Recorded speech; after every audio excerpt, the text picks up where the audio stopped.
कि सबसे पहले हम दुआ कर ली। प्रेमी पिताजी, पवित्र परमेश्वर, हम यीशु मसीह नासरी के नाम सबके पास आते हैं, खुदावन शीश को झुकाते हैं। प्रभु परमेश्वर हम प्रार्थना करते हैं आज के वचन के लिए। पवित्र आत्मा तो हमसे बोल बातें कर, तो अपने वचन की भेद और प्रकाशन को दे, ताकि खुदा तेरे कलाम को सुनकर समझकर एकदम चल सके। धन्यवाद के साथ यीशु के नाम से मांगते हैं, आमीन। हालेलुया। आज की विषय है प्रार्थना ही हमारा हथियार। प्रार्थना ही हमारा हथियार है। परमेश्वर ने आपको और मुझको कोई दूसरा हथियार नहीं दिया। आज संसार में कोई प्रकार के हथियार बनाकर लोग तैयार हैं, कोई प्रकार से लोग हथियार चलाते हैं, लेकिन मैं आपको बताना चाहता हूं, खुदा के बंदे, परमेश्वर की लोगों, आपको और मुझको परमेश्वर कोई भी प्रकार के हथियार उठाने या चलाने का अधिकार नहीं दिया, लेकिन हमारा हथियार हमारी प्रार्थना है। हालेलुया। हम इस संबंध में बाइबल के अंदर कुछ बातों को देखेंगे। भजन संहिता की पुस्तक 32 अध्याय 6 और 7 पद।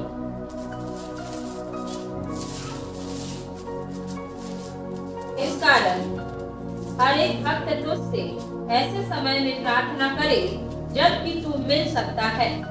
निश्चय जब जल की बड़ी बाढ़ आए तो भी उस भक्त के पास न पहुंचेगी।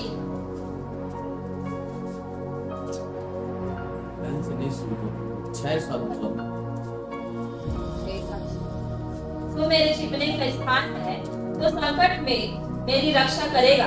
तो मुझे चारों ओर से छुटकारे के गीतों से घेर देगा। हालेलुया। प्रभु की स्तुति दर्शन दीजिए। आप लोग बाइबल खोल के रखिएगा। जल्दी जल्दी कुछ वचन को पढ़ना है, लंबा मैं कुछ वचन को लेकर आया हूं। इस कारण हर एक भक्त तुझसे ऐसा समय में प्रार्थना करे। पहली बात क्या करे? प्रार्थना करे। मैं शब्द के बाद 7वां पद में जाना चाहता हूं। तू मेरे छिपने के स्थान है, तू संकट से मेरी रक्षा करेगा। मैं आपको बताना, दाऊद क्या कर रहा है? प्रार्थना कर रहा है। दाऊद की एक प्रार्थना है। मैंने आपको पहले में 6वां पद में लिखा है प्रार्थना, दूसरी पद में प्रार्थना के बारे में बता रहा हूं। यहां पर 7वां पद में लिखा है तू मेरे छिपने की क्या है? स्थान। दाऊद परमेश्वर से कहते हैं, परमेश्वर तू मेरे छिपने की स्थान है। यदि छिपने की स्थान परमेश्वर है, इस संसार में लोग कितने भी गुनाह करे, अपराध करे, कितने भी भागे दौड़े, मैं आपको बताना चाहता हूं, कितने भी छिपने की प्रयास करे। एक कहावत बोला है कि कानून की हाथ बड़ी लंबी होती है। वास्तव में गुनहगार कितने भी गुनाह करके छिपने की कोशिश करे, एक न एक दिन गुनाहगार क्या किया जाता है, वो पकड़ में आ ही जाता है। लेकिन दाऊद कहते कि हे परमेश्वर तू मेरी छिपने की स्थान। हालेलुया। भजन संहिता 27:5 पर। हाँ, मुझे विपत्ति के दिन में अपने मंडप में छिपा रखेगा, अपने तंबू के गुप्त स्थान में वह मुझे छिपा लेगा और चट्टान पर चढ़ाएगा। हालेलुया। कहां पर चढ़ाएगा? अब ध्यान दीजिए, भजनकार लिखता है कि वहां तो तुझे विपत्ति के दिन में, वहां तो मुझे विपत्ति के दिन में अपने मंडप में छिपा रखेगा और अपने तंबू के गुप्त स्थान में वो मुझे छिपा लेगा और चट्टान पर। हालेलुया। अब वो छिपाने के बाद कहते हैं मुझे परमेश्वर कहां चढ़ाएगा? चट्टान पर चढ़ाएगा। दूसरी बात, अब बाइबल खोलेंगे शमूएल की पुस्तक, शमूएल की पहली पुस्तक 19 अध्याय 1 और 2 पर।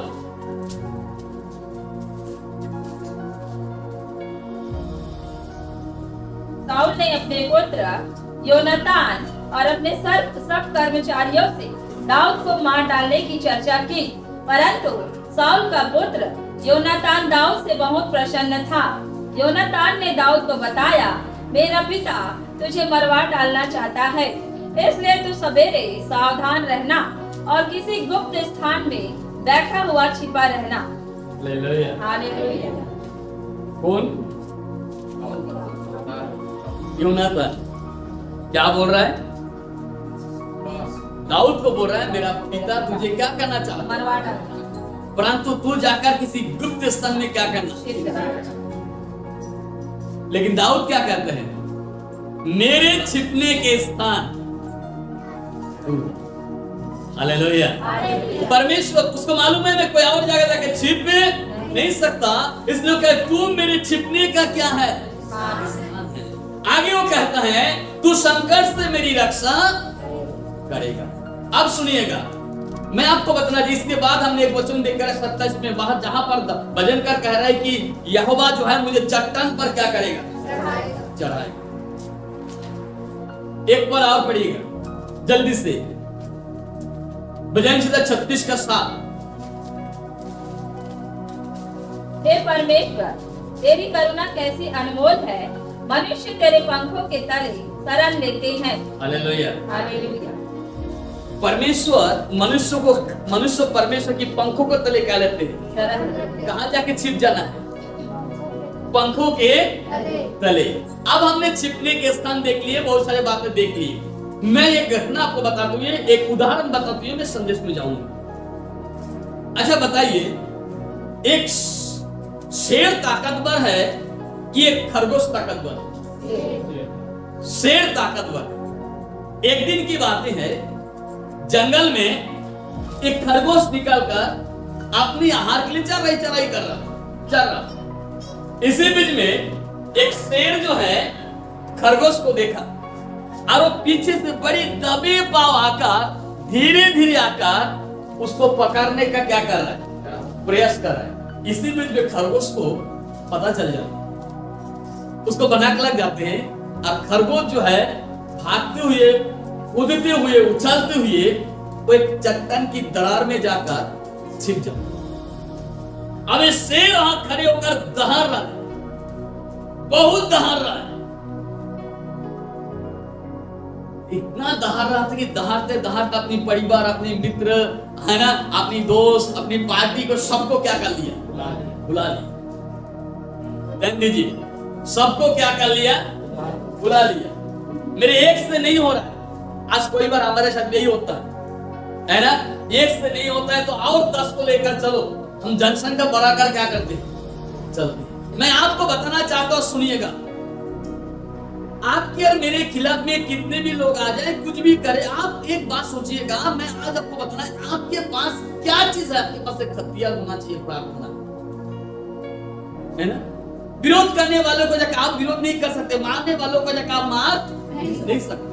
लेकिन मैं जो बताना चाहता हूँ कुछ अलग है। अब ये शेर जो है बहुत दहाड़ रहा है, बहुत चिल्ला रहा है, और चिल्लाते चिल्लाते चिल्लाते चिल्लाते जो है ना, अपने सारे मित्रों को, अपने घराने को, अपने परिवार के जितने शेर था सबको इकट्ठा कर लिया, और ये लोग भी क्या कर रहा है?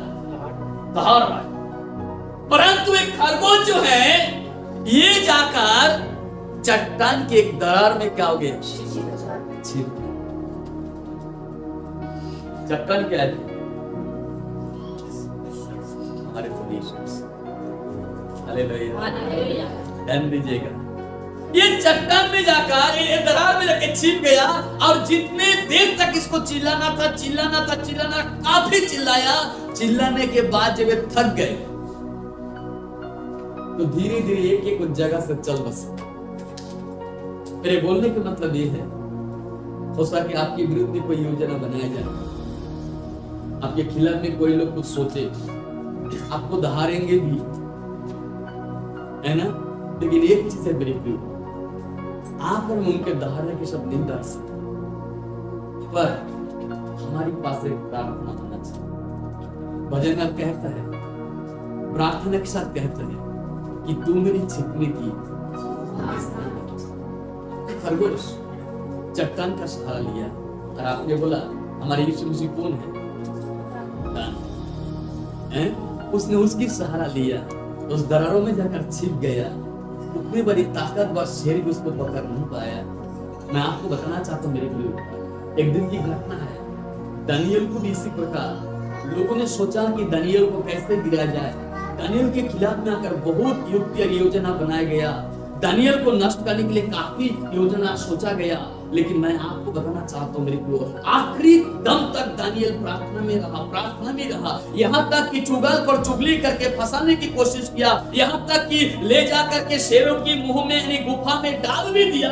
लेकिन मैं आपको बताना चाहता हूँ, प्रार्थना वो हथियार है मेरे प्रियो, जो चारों तरफ गुफा के अंदर रहने वाली एक एक शेरों की मुंह को खुदा क्या करके रखा। प्रार्थना ही आपकी हथियार है। हालेलुया। वो प्रार्थना में इतनी ताकत, इतनी शक्ति था। मैं आपको तम थोड़े थोड़े चीजों में निराश हो गए, दुखी हुआ, हताश हो गए, डर जाते, भयभीत हुए, ये सब नहीं। आपको आज एक प्रार्थना करने वाले व्यक्ति बनने को क्या है। लेकिन बड़ी दुख की बात यह है, आज काफी लोग प्रार्थना करना नहीं चाहते। आज बहुत लोग प्रार्थना में इंटरेस्ट नहीं लेते हैं। प्रार्थना का नाम सुनने से नींद आता है। प्रार्थना का बात बोलने से प्रार्थना करने के बजाय सो मोबाइल लेके बैठे रहे। प्रार्थना करने के लिए बात बोलो तो उसको नींद आता है, वो टीवी के सामने बैठे रहेगा। प्रार्थना का बात बोलो तो उसको नींद आता है, वो जा करके दूसरे मित्रों से घंटों भर गप मार सकता। पर मैं आपको बताना चाहता हूं, जो व्यक्ति चाहते हैं कि मैं जीतूं, हालेलुया, उस व्यक्ति को प्रार्थना का हथियार बना लेना चाहिए। आपके जीवन में प्रार्थना कितना जरूरी है, मैं आपको ये बताना चाहता हूं। मैं आपको बताना चाहता हूं फिर से, मैं जो दाऊद के बारे में, दाऊद कहां छिपा था, मैं एकदम संदेश के आखिरी भाग में किस जगह दाऊद किसको बोल रहा था कि तू मेरे छिपने का, ये कौन सी जगह है जो दाऊद जाकर छिप गया। हालेलुया। इससे पहले हम कुछ वचन को और देखेंगे। मत्ती रचित सुसमाचार, थोड़ा जल्दी पढ़ेगा। मत्ती रचित सुसमाचार 16 अध्याय और उसके 13 पद से पढ़िएगा। 13 पद से पढ़ते जाइए 19 पद तक। यीशु कैसरिया फिलिप्पी के प्रदेश में आया और अपने चेलों से पूछने लगा, लोग मनुष्य के पुत्र को क्या कहते हैं। उन्होंने कहा, कुछ तो यूहन्ना बपतिस्मा देने वाला कहते हैं, और कुछ एलिय्याह, और कुछ यिर्मयाह या भविष्यवक्ताओं में से कोई एक कहते हैं। उसने उनसे कहा, परंतु तुम मुझे क्या कहते हो। शमौन पतरस ने उत्तर दिया, तू जीवित परमेश्वर का पुत्र मसीह है। यीशु ने उसको उत्तर दिया, हे शमौन, योना के पुत्र, तू धन्य है, क्योंकि मांस और लहू ने नहीं, परंतु मेरे पिता ने जो स्वर्ग में है यह बात तुझ पर प्रकट की है। और मैं भी तुझसे कहता हूँ कि तू पतरस है, मैं भी तुझसे कहता हूँ कि तू पतरस है, और मैं इस पत्थर पर, और मैं इस पत्थर पर अपनी कलीसिया बनाऊंगा, और अधोलोक के फाटक उस पर प्रबल ना होंगे। हालेलुया। हालेलुया। पतरस तक मनुष्य, परंतु पतरस को प्रभु यीशु मसीह क्या कहते हैं, इस पत्थर पर, मैं जानता हूं तू पतरस है, पर मैं इस पत्थर पर क्या करूंगा, अपनी कलीसिया बनाऊंगा, और इसमें अधोलोक की फाटक प्रबल।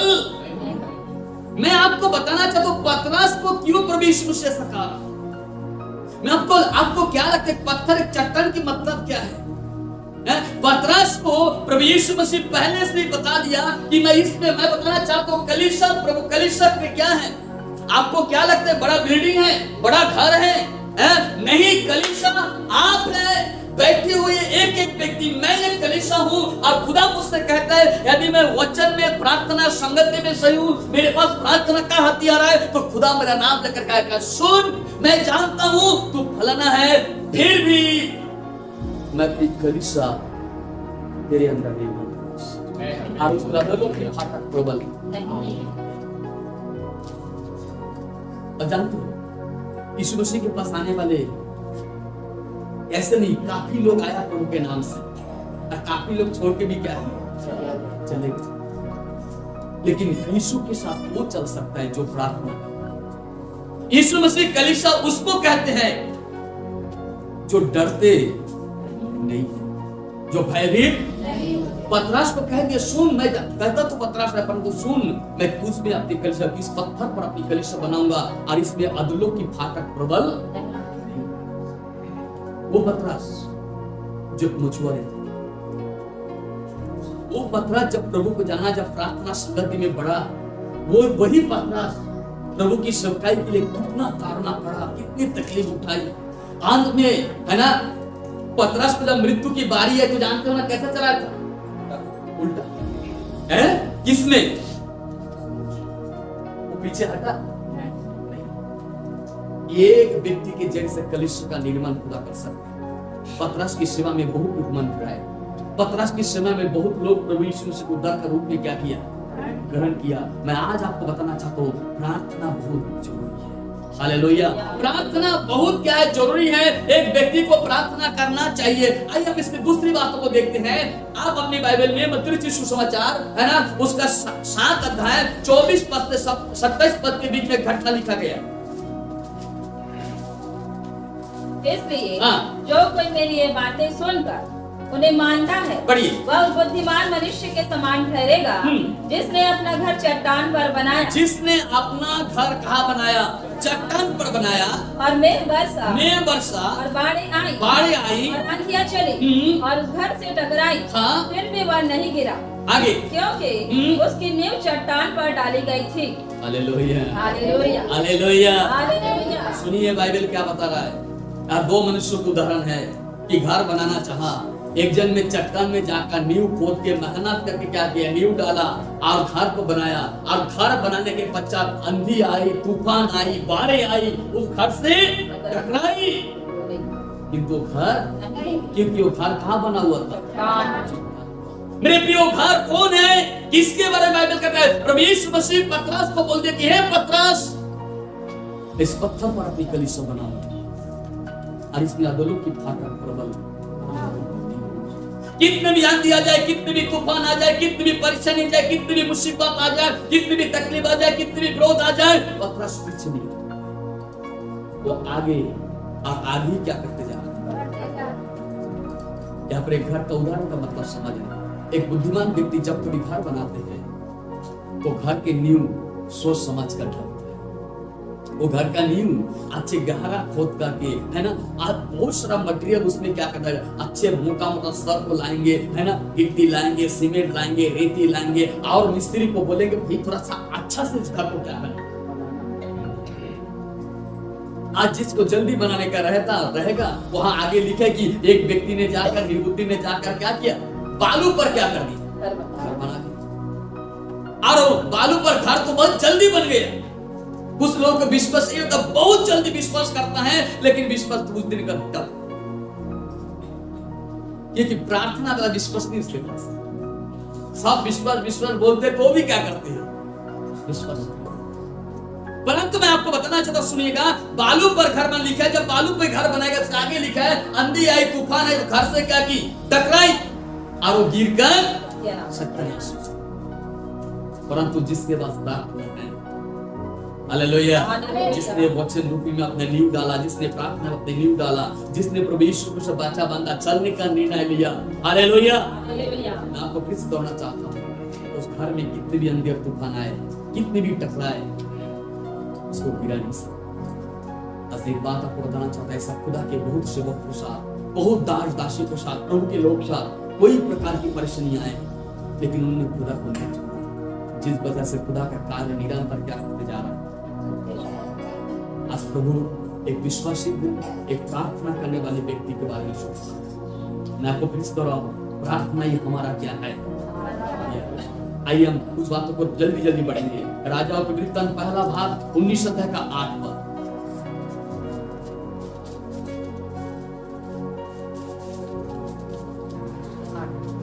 तब उसने उठकर खाया पिया और भोजन पाकर 40 दिन रात चलते परमेश्वर के पर्वत होरेब को पहुंचा।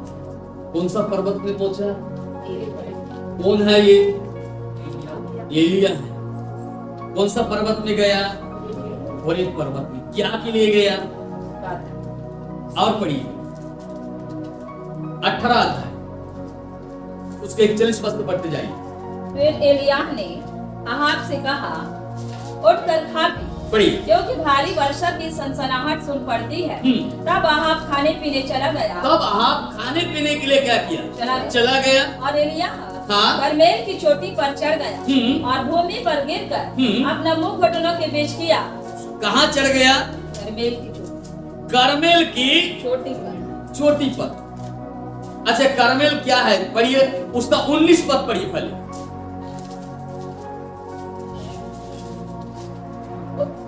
अब दूध भेजकर सारे इस्राएल को और बाल के 450 नबियों और असेरा के 400 नबियों को इज़राइल की मेज पर खाते हैं, हाँ? मेरे पास करमेल पर्वत पर इकट्ठा कर ले। हालेलुया। तो ये एलिया कहाँ है? कर्मेल पर्वत पर। अब आपने जो 18 अध्याय का 41 पद से पढ़ते हुए जा रहे थे, तो वहां पर लिखा है जब 3.5 वर्ष तक मेंह नहीं बरसा था, तो एलिया कर्मेल की चोटी पर जाकर क्या कर रहा है? प्रार्थना कर रहा है। आज जब प्रार्थना किया तो क्या हुआ? मेंह बरसा। उसकी 42 पद फिर से पढ़िए। तब अहाब खाने पीने चला गया। हाँ। और एलिया पढ़िए। कर्मेल की चोटी पर चढ़ गया और भूमि पर गिरकर अपना मुंह हाँ। घुटनों के बीच किया। पढ़िए। और उसने अपने सेवक से कहा, चढ़कर समुद्र की ओर दृष्टि करके देख। तब उसने चढ़कर देखा पढ़िए। और लौट कर कहा, कुछ नहीं दिखता। एलिया ने कहा, हाँ। फिर 7 बार जा। आगे। 7वीं बार उसने कहा, देख समुद्र में से मनुष्य का हाथ सा एक छोटा बादल उठ रहा है। आगे। एलिया ने कहा, अहाब के पास जाकर कहा, रथ जुतवा कर नीचे जा। पढ़िए। कहीं ऐसा न हो कि पढ़िए। तो वर्षा के कारण रुक जाए। देखिए, मैं आपको फिर से दोहराना चाहूंगा, यहाँ पर पर्वत के ऊपर जाके क्या करना? प्रार्थना करें। मैं दाऊद के बारे में दिखा कर आया था कि दाऊद परमेश्वर को चट्टान मान रहा है। मैंने आपको बाइबल से बता कर आया कि है ना, प्रार्थना हमारा हथियार है। मैं दूसरी ओर आपको बढ़ाना लेकर के जाना चाहूंगा, थोड़ा ध्यान दीजिएगा, मेरी तरफ ध्यान दीजिएगा। हालेलुया। जब इस जगह पर आप पढ़ते हैं तो जब 18 अध्याय का 19 पद पढ़े तो उसमें लिखा है कर्मेल पर्वत। क्या चीज? ठीक है, ये क्या होगा? पहचान होगा कि तुम जब मूसा को जब परमेश्वर ने होरेब पर्वत पर दर्शन दिया, जब कहा कि यहाँ से जाने के पश्चात जब तुम उसको मिस्र से इस्राएलियों को निकल कर लाओगे, तो 12 पद में हम देखते हैं कि यहाँ पर तुम क्या करोगे? आकर मेरी उपासना करोगे। उसके बाद जो है हमने 4 का 27 में देखते हैं कि परमेश्वर ने है ना हारून से बातें करते हैं, आदेश दे जाकर मूसा से मिल, और हारून आकर मूसा जब मिलता है तो पर्वत पर मिलता है। ठीक है, अब जो जस्ट है निर्गमन की पुस्तक का 19 अध्याय का 1 और 2 पद पढ़िए।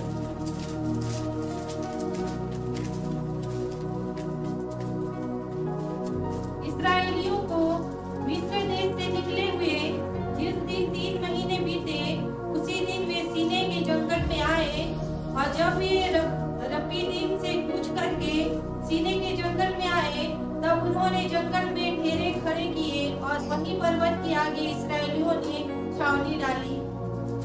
अब है 2 पद। और जब वे रपीदीम से कूच करके सीनै के जंगल में आए, तब उन्होंने जंगल में ढेरे खड़े किए और वहीं पर्वत के आगे इस्राएलियों ने छावनी डाली। हालेलुया। 1 और 2 पद दोनों पढ़ दिए क्या? एक बार फिर से दोहराइए ना, अच्छा से पढ़िए, थोड़ा उच्च आवाज पढ़ दीजिए। 19 अध्याय का 1 और 2 पद। इस्राएलियों को हाँ। मिस्र देश से निकले हुए जिस दिन 3 महीने बीते, उसी दिन वे सीनै के जंगल में आए। हाँ। और जब वे रपीदीम से कूच करके सीनै के जंगल में आए, पढ़िए। तब उन्होंने जंगल में ढेरे खड़े किए। हाँ। और वही पर्वत के आगे हाँ। इस्राएलियों ने छावनी डाली। और आगे पढ़िए। तब मूसा पर्वत पर परमेश्वर के पास चढ़ गया। हालेलुया। तब मूसा पर्वत पर क्या किया? परमेश्वर क्या बोला था? जब तुम इस्राएलियों को निकाल कर लाओगे तो इस पर्वत पर आकर क्या करोगे? उपासना। और यहाँ पर मैं बाइबल पढ़ते घड़ी मिलता है कि मूसा पर्वत पर क्या किया? चढ़ गए। हालेलुया। अब देख रहा है, मैं आपको फिर से दोहराना चाहूंगा, सुनिए। अब मूसा जो है वो परमेश्वर की पर्वतों को क्या किया? अब मूसा जब परमेश्वर को बुझने जाता था, 1 दिन और 2 दिन के लिए नहीं, बाइबल पढ़ के देखिए, ऐसा 3 बार बाइबल के अंदर मिलता है कि 40 दिन के लिए प्रभु को बुझने ने क्या किया और पर्वत को बढ़ी रहा। आप थोड़ा सोच के देखिएगा, हमारे जो धर्मग्रंथ कहते हैं मैं उसके अनुसार बातें करूँ आपसे, है ना। आप पर्वत को और पानी कहा, पर्वत और भोजन कहा, 40 दिन 40 रात प्रभु को मेरे को वास्तव में इन दिनों में जब आप उपवास है, जितने लोग उपवास है, आप थोड़ा सोच के देखिए, अब दिन भर बीत जाता आपको भूख महसूस होता है क्या? और एक लंबा समय के लिए मैंने आपको बताया, इन दिनों में काफी लोग उपवास के अंदर है। पिछले हफ्ता प्रार्थना के बारे में देखा, इस हफ्ते में मैं आपको प्रार्थना के बारे में बताकर जा रहा हूँ कि प्रार्थना ही हमारा हथियार है। प्रभु की लोगों क्यों पर्वत के ऊपर जाकर परमेश्वर के साथ संगति करता था। हालेलुया। पूरे समय प्रभु को उपस्थिति में अच्छा है कि उस समय मोबाइल नहीं है ना, ये तो पता नहीं वहां पर जाके भी मोबाइल चला टावर पकड़ रहे कि हालेलुया। तो देखिएगा निर्गमन 17 का 6 पढ़िए।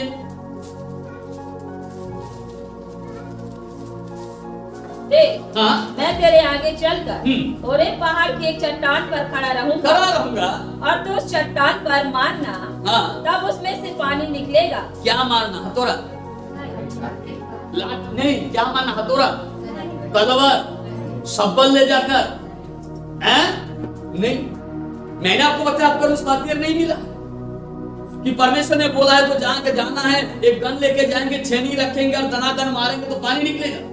नहीं, प्रार्थना में मैं आपको बताऊं, प्रार्थना आपका हथियार है। मूसा के पास प्रार्थना था, प्रभु ने बोला जो लाठी तेरे हाथ में है,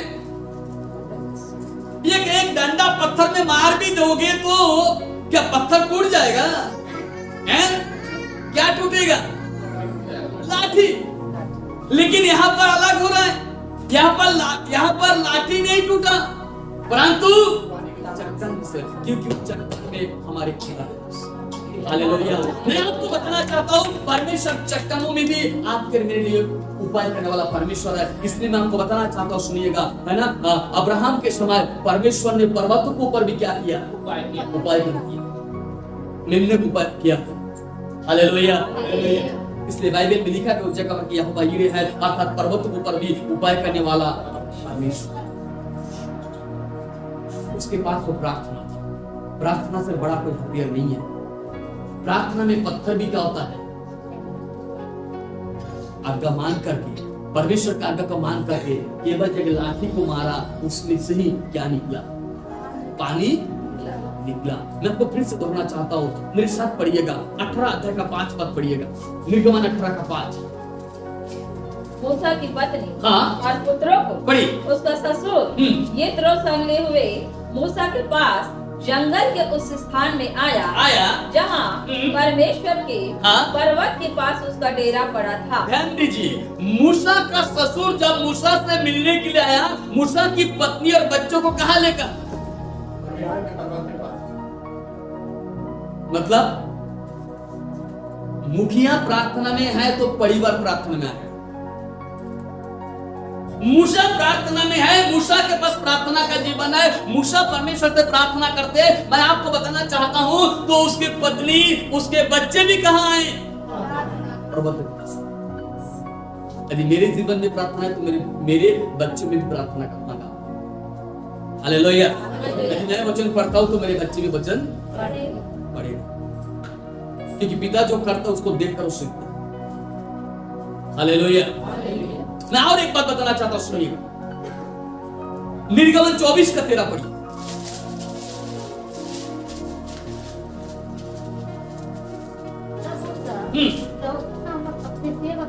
पढ़िए। परमेश्वर के पर्वत पर चढ़ गए। क्या पढ़ा बेटा? जोर से पढ़िए एक बार। तब मूसा यहोशू नामक अपनी सेवक समेत परमेश्वर के पर्वत पर चढ़ गए। पहली बार मूसा चढ़ा, दूसरी बार नहीं, उसका भाई मिलने हारून पर्वतों पर, तीसरी बार उसकी पत्नी और बच्चे कहाँ आया? पर्वत पर। उसके बाद जिसको सेवा देता था, जो साथ में रहता, जो घनिष्ठ था, जो मूसा का आज्ञा का बढ़िया पालन करता था, उसको भी मूसा प्रार्थना करना सीखा। हालेलुया। वो यहोशू भी मूसा के साथ कहा गया पर्वत पर। वो भी वही लाइन में। मैं आपको बताना चाहता हूँ, कलीसिया का मुखिया यदि प्रार्थना में है तो विश्वास करता है। इसलिए एक अलाउंस करते ही लोग प्रार्थना में आ जाते हैं, इसलिए अलाउंस करते ही लोग उपवास में आ जाते हैं। क्यों आते हैं? मैं बताना चाहता हूँ, यदि पिता सही है तो बच्चा पीछे। हालेलुया। तो इसलिए जो है ना, प्रार्थना क्या है? हथियार है। मैंने आपको बताया था कि दाऊद क्या कर रहा था? प्रार्थना कर रहा था। क्या प्रार्थना? कि तू मेरी छिपने की क्या है?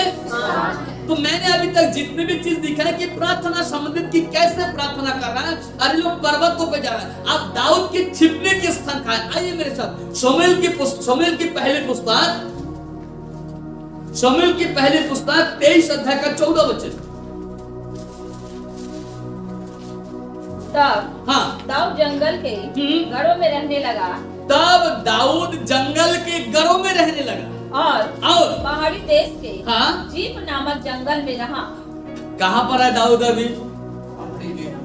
पहाड़ में बोलिए ना, पहाड़ी देश के जीप नामक जंगल।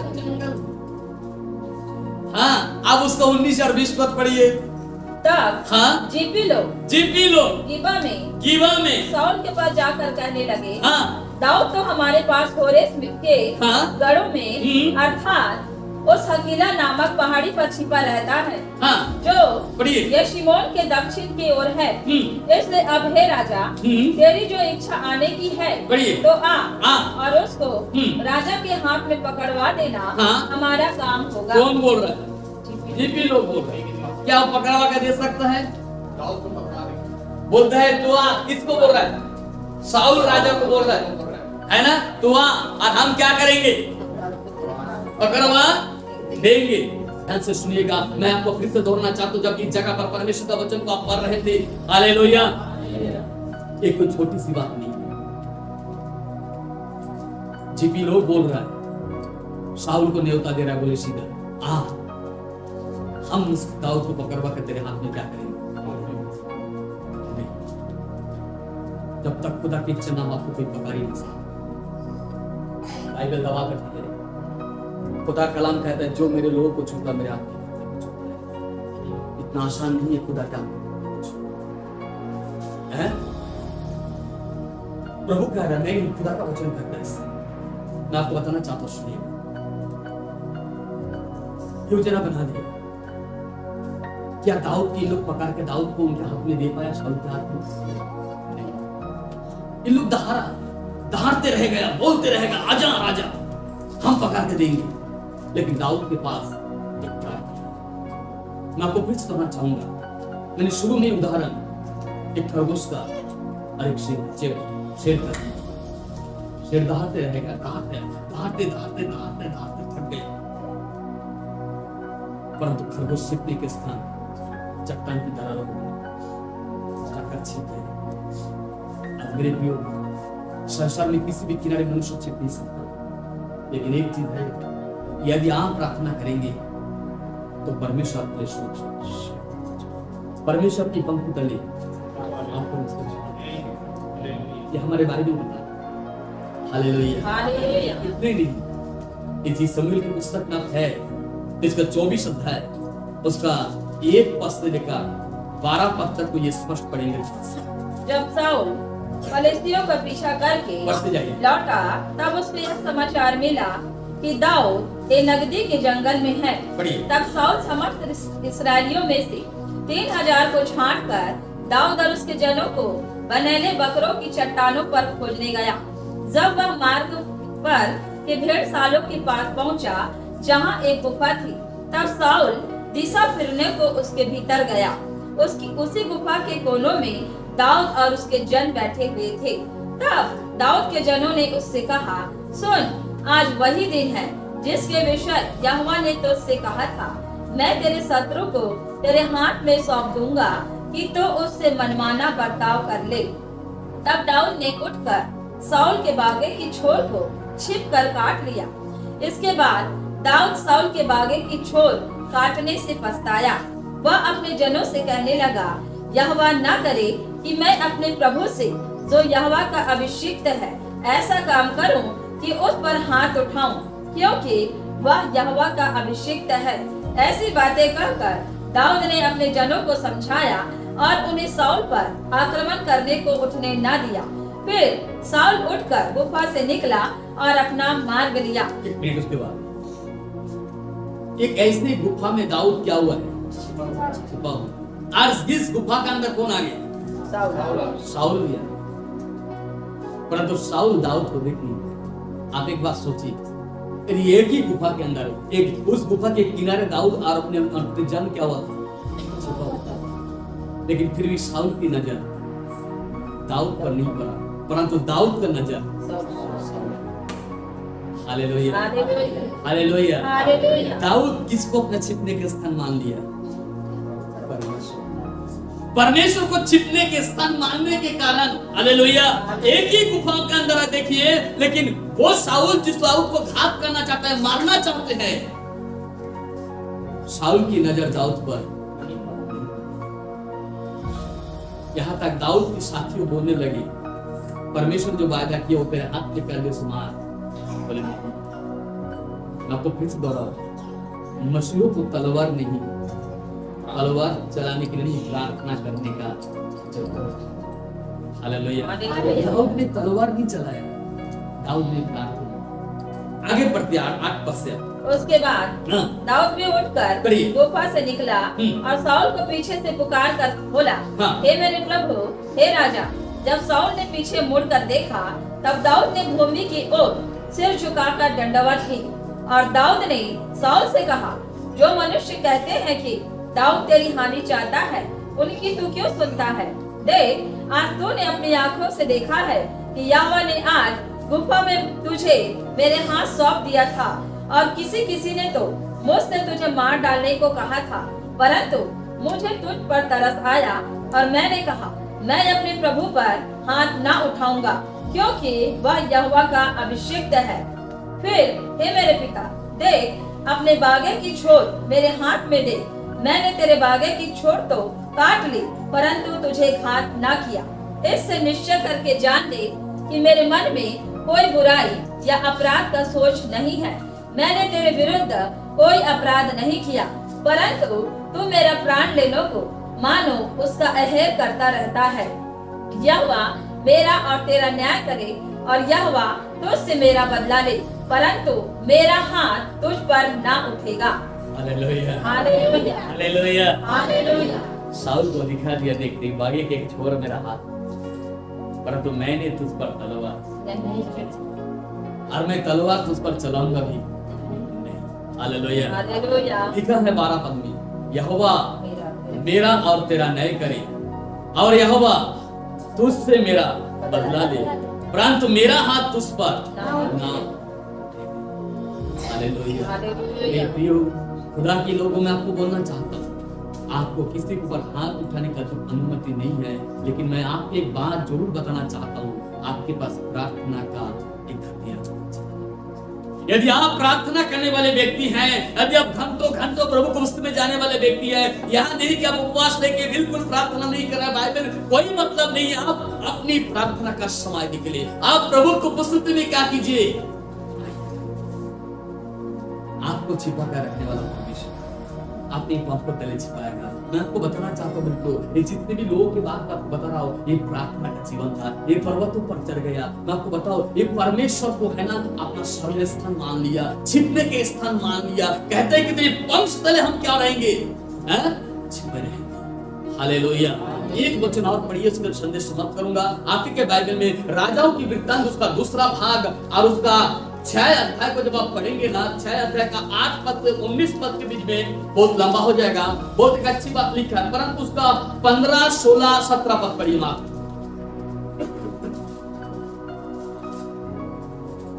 और वो परमेश्वर के भक्त का तलवा उठा। हाँ। अब निकाल कर क्या देखता अब है? निकाल कर क्या देखता है कि घोड़ों हाँ, रथों समेत घोड़ों और रथों समेत एक दल नगर को घेरे हुए पड़ा है। क्या क्या है, घोड़ों और रथों समेत। हाँ, क्या हुआ है, परमेश्वर के भक्त का तलवा उठा और निकल कर क्या देखता है कि घोड़ों और रथों समेत एक दल नगर को घेरे हुए पड़ा है। हाँ, तब उसके सेवक ने उससे कहा, तब उसकी सेवक ने उससे कहा, हाय हाँ, मेरे स्वामी, हम क्या करें? क्या करें? उसने कहा मत डर, मत डर, क्योंकि जो हमारी ओर है हाँ। वह उनसे अधिक है। एक मिनट, ये सेवक को क्या दिखाई दे रहा है, दुश्मन दिखाई दे रहा है, दुश्मन दिखाई दे रहा है। और कैसा दिखाई दे रहा है, घोड़ों और रथों समेत। एक कौन था, आरामी की सेना था, बोलिए सही है ना, आरामी लोग थे, और पूरे क्या कर लिए लोग, घेर लिए नगर को।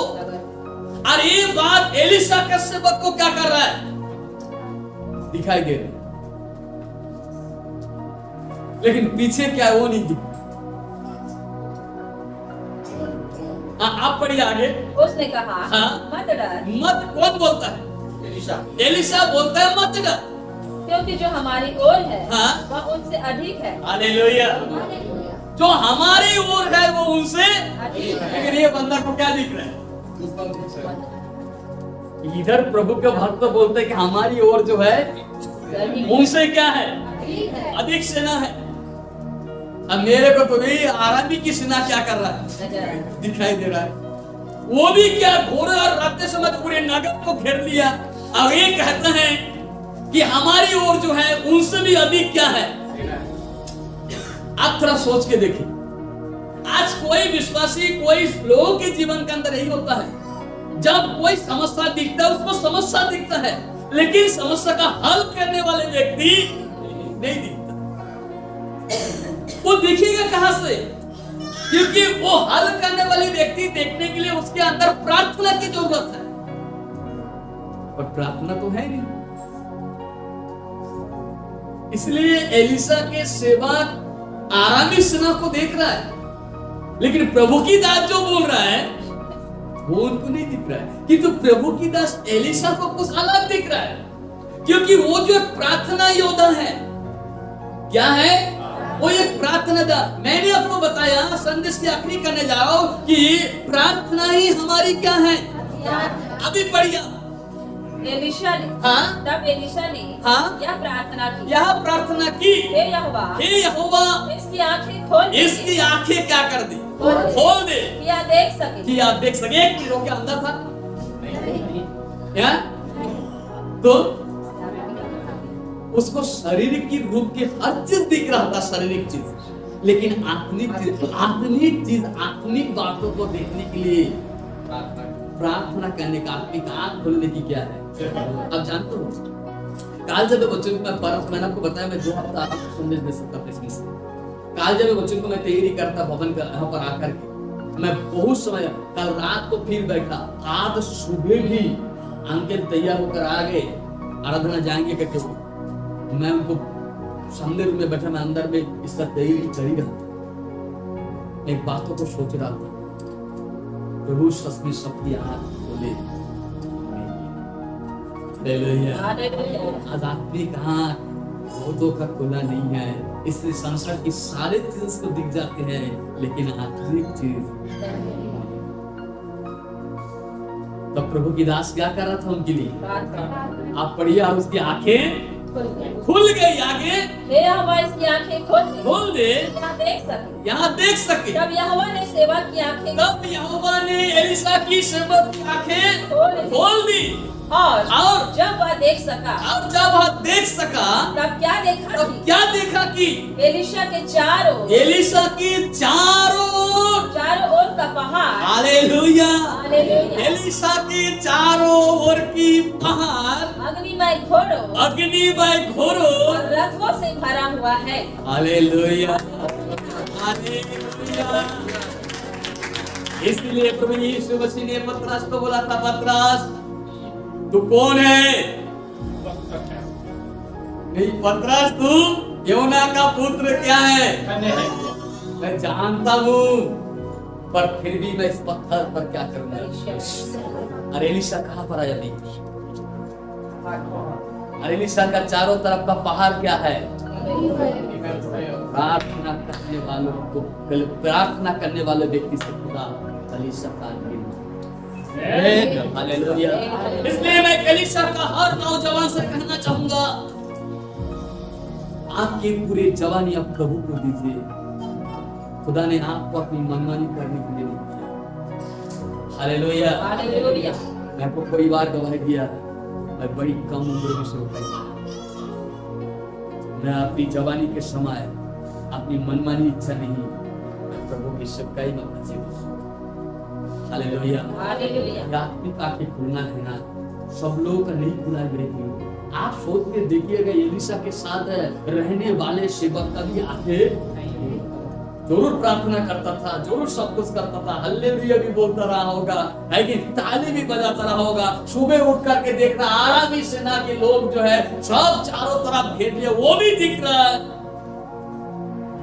लेकिन एलिशा के चारों तरफ के पहाड़ क्या से घिरा हुआ था? अग्निमय घोरों और हालेलुया। अब जब सेवक की आंखें खुल गई तब क्या कर रहा?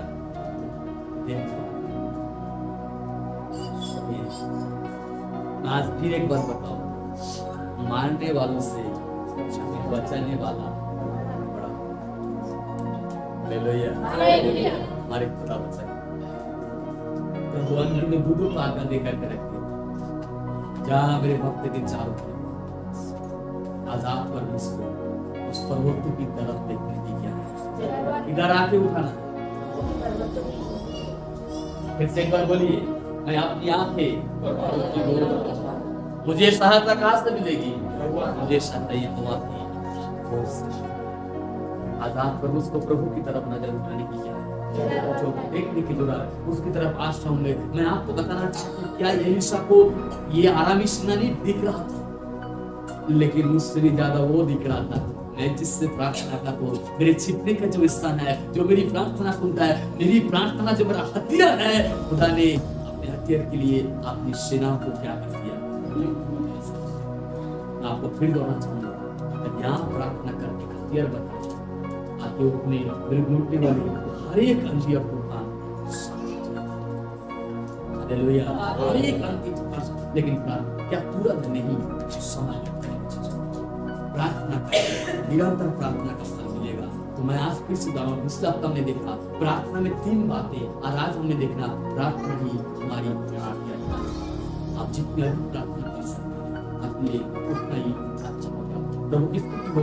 पिताजी वचन से याद बंश देवी पिताजी अनित्रोकारी हम यीशु कृष्ण के नाम से आपके पास आते हैं, धन्यवाद के साथ दुआ करते हैं इस पवित्र कलाम और वचन के लिए जो हमने सुना। तो परमेश्वर हमारी प्रार्थना है कि वचन सबको आशीर्वाद, धन्यवाद के साथ यीशु नासरी के नाम से आमीन।